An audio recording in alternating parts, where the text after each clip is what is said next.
Mike Sullivan sitting on a pregnancy pillow today. Sore booty, day to day. We'll get his thoughts from Cavalier Nation shortly.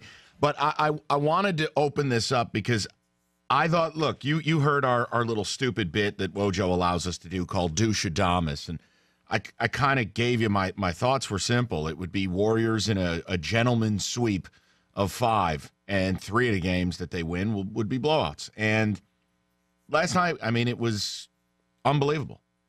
It was the KD effect. It's what I talked about. Now, here's my question.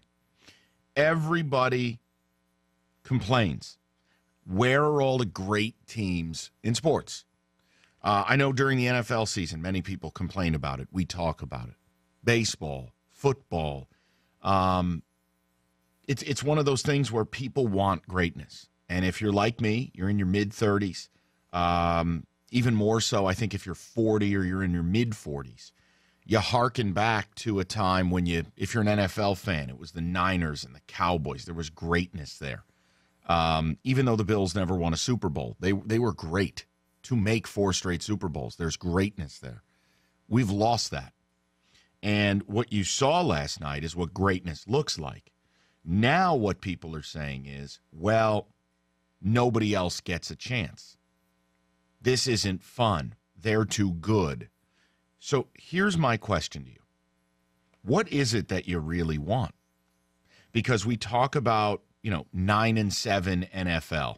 That's basically where it's gotten to, where every damn team seemingly is 8-8 or 9-7.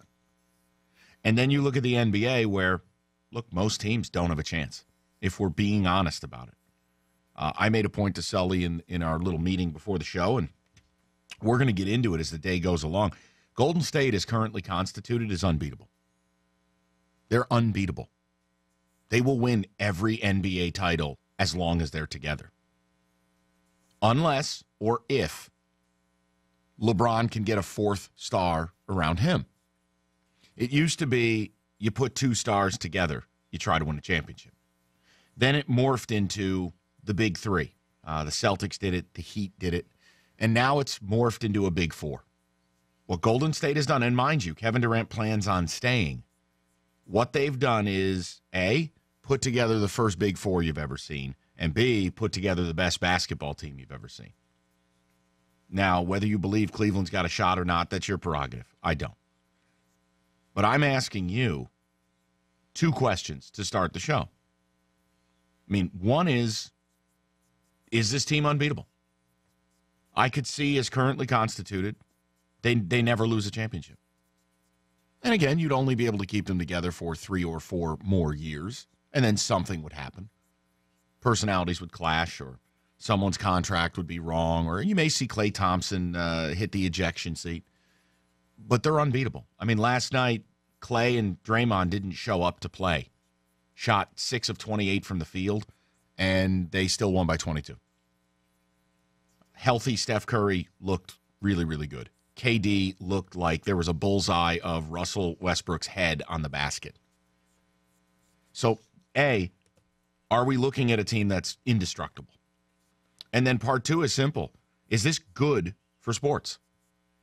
Or are the Warriors bad for sports? We complain about greatness, then we complain when we have it. And I don't know who's going to beat them. LeBron is going to have to find a way to get a 4th guy, or some other team would have to do the unthinkable and actually put 4 people together. And I don't know what that is. I don't know if that's the LA Clippers making some bold run that we can't even comprehend. I don't know if it's, Kawhi Leonard changing course and going somewhere or doing something else. Is it a guy like Paul George teaming up somewhere? I don't know. But you're not beating this team. And I want to know if that's good for sports. Now, I think it is. I think it's good because it creates villains. It creates hatred. It creates a target. And while in most markets, Detroit being one, your team has no chance to do it, as a fan of sports, I love either cheering or loathing greatness. It's the same thing the Patriots have turned into. The Patriots are loved or hated, but either way we watch. When the Lakers are good, they're loved or hated, but we watch. I think in the same instance, if you're a hockey guy, the Penguins are really good for hockey. The Blackhawks are good for hockey because you watch. The Warriors are presenting you with something that is infinitely watchable. And whether you love them or hate them, they have value. So I want to get into it. Little game one reaction. We'll kind of get in the mix with that. I want to talk about the super teams that exist now in the NBA. And look, I think it's the way of the future. And I think until or if someone puts 4 people together, you're not beating this team. And then this angle about what's good for sports and not. So let's throw the number out. Let's get it cooking a little bit here. Phone lines are wide open, 248-539-9797. Your ticket text 97136. We'll get that in the mix. We have an open line system here. Thank you, Hatchet. Excellent as always. Sully, it is great that you are here. I know you're dealing with some booty issues after your team was, not treated very nicely in game one. It's tough to watch. I know. You're looking for a split. I know you didn't expect to win game one. We're rooting for you. I'm rooting for you because I don't want to see this get ugly. I want to watch good basketball. But what you saw is last night, this is what the Warriors look like, healthy, motivated, and new and improved. And the margin for error against them is 0. I mean, I tried to tell you yesterday, man, they're not a small ball team anymore. And at any given time, they can have 2 7-footers on the floor. The difference is one of the 7-footers not only is an elite defender, but he's also one of the best offensive players in the game. I mean, Kevin Durant is just stupid. It's ridiculous. Oh, by the way, love the Rihanna stuff last night. That was splendid. Van Gundy was into it.